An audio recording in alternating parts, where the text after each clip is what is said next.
Then when you start bringing up like love, but I didn't feel like I was with anyone that I was, I was like, well, this isn't love. Right. Like, it'd be nice to see you again.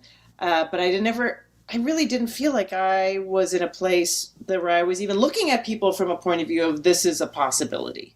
The only person, there was like two people that I said absolutely no to halfway, and they were both people that were going for it, but one was extremely flawed. I met this guy for a first date. I think he was the best looking person I'd ever been on a date with. Like, I actually couldn't believe I was able to snag a date with this guy, and he laid it on thick. We were at this bar, and he was like, grabbed my hands, just being like, you are so beautiful. Like, he was just saying to me everything that I wanted to hear, just covering me with compliments. Right. But then he said, just a second, and an SUV pulled up outside of the bar, and he hopped out, got in the SUV, and then hopped back in the bar and said, I'll just be right back, I'm going to the bathroom, and then came back to the bathroom and was like a little sniffling, and he was like, okay, where were we? And it took me like 3 more times of watching him go to the bathroom before I was like, hey, are you doing coke?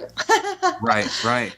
And he was like, yeah, but it's not a problem. And I was like, no, Monday, 6 p.m., first date. That is some casual, fun cocaine Wow. use. That was, Uh, you said you drew the line there. You were like, no. yeah, I made out with him because I was like, well, we're here.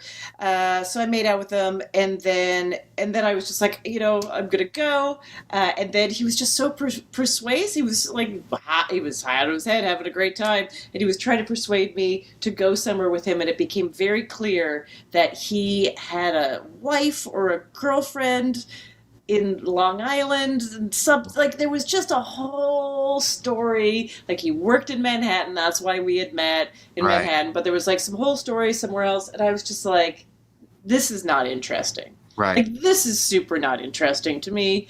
And I will tell you, so I put he called me the next day. I didn't pick up. He left me a message. I changed his number, as you do, to Coke Guy.